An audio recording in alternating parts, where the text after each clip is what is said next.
ఇప్పుడు ఈ ఈ అమ్మాయిని కాళ్ళు చేతులు నరికేసిన ఘటనలో అబ్బాయిని ఒక్కరిని రిమాండ్ చేసినారు. మరి మిగతా వాళ్ళని ఎందుకు రిమాండ్ చేయలేదు? అబ్బాయి మీద మర్డర్ కేసు, అబ్బాయి చంపింది. మిగతా వాళ్ళకి అప్లికేబుల్ 498A.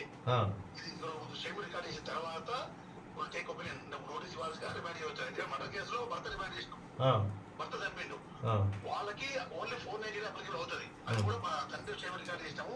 మిగతా స్టేట్మెంట్ రికార్డ్ చేసిన తర్వాత లీగల్ పేపర్ చేస్తారు, నోటీస్ ఇవ్వాలా రిమాండ్ చేయాలనేది ప్రిపేర్ చేస్తాం. మిగతా వాళ్ళు మర్డర్ కేసులో ఉన్న వాళ్ళ మర్డర్ కేసు అప్లికేబుల్ కాదు, ఎందుకు వాళ్ళు బదులుకొని చేయొచ్చు కదా, వాళ్ళు కుట్రదారులు కావచ్చు కదా. నువ్వెట్లా డిసైడ్ చేస్తావు?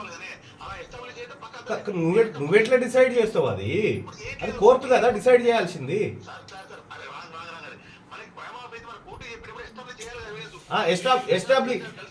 ఎస్టాబ్లిష్ చేయడానికి వీళ్ళు ఇక్కడ కొన్ని ఎవిడెన్స్ ఇస్తా ఉన్నారు.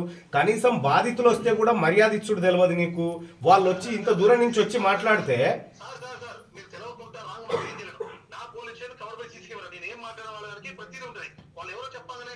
ఏమైంది బాబు? మీరు లైన్ లో ఉండండి. ఏమైంది? మాట్లాడితే మనం పట్టించుకోలేదు సార్. ఏమన్నాడు మిమ్మల్ని? కొంచెం బాగుంది బయటకు వెళ్ళకుండా మీతో దురుసుగా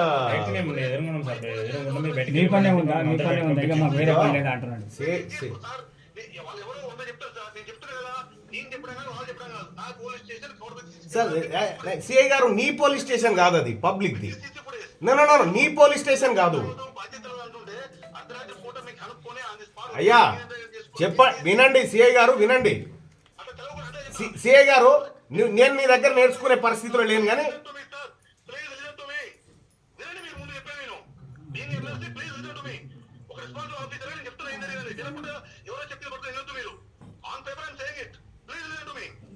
బెదిరిస్తున్నావా?